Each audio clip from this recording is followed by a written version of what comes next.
After the discovery of large number of type 2 restriction endonucleases, then scientists proposed that there must be some sort of naming mechanism, which we can call it as the nomenclature of restriction endonucleases.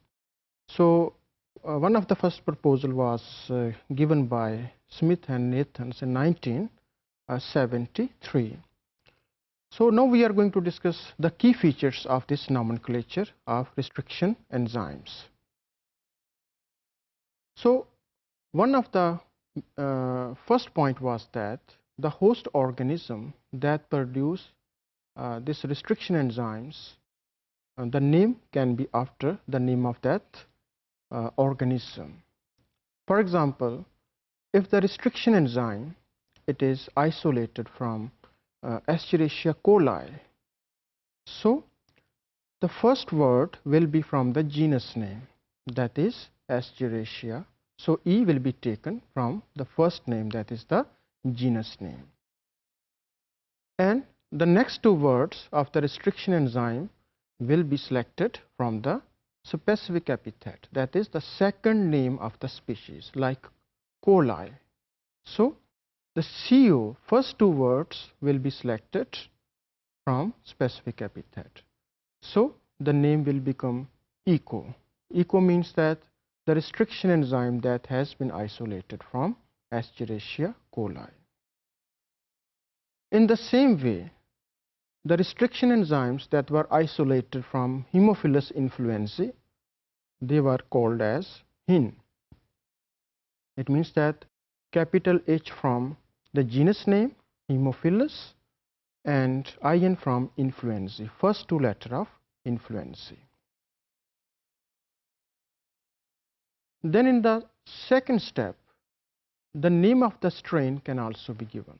Now, the single species of microbe, it may be represented by different type of strains that may be isolated from different ecological sites. तो जो strain का नाम है उसको species name के बाद include किया जाता है. Like E. coli का जो strain K है इसको लिखा जाता है like ECO K. And in case of Haemophilus influenzae, the strain D, it has been reported to produce different type of restriction enzymes. Now, there may be possibility that strain D, that now called as HINT, it may produce more than one type of restriction enzymes. And if this is the situation, तो फिर HINT के बाद number of restriction enzymes लिखा जाता है Roman numerals में, like 1, 2, 3, hint 1, hint 2, hint 3. As I told you that type 2 restriction enzymes, they may have separate enzymes for restriction and modification. So they may also be differentiated कि क्या ये restriction वाला enzyme है या ये modification वाला enzyme है. तो पूरा नाम लिखने के बाद like hint 3, तो उससे पहले लिखा जाता है अगर तो ये restriction एंजाइम है तो letter R is added like R dot hint 3. It will indicate that this enzyme, it is showing restriction activity, and if it is written as M dot hint 3, so it means that this enzyme, it is showing methylation activity and playing some sort of role in DNA modification. So these are examples of restriction endonucleases nomenclature, that how they can be given different type of names. So if we take the first example, like the SMA1, SMA1. So actually this enzyme was isolated from Serratia marcescens.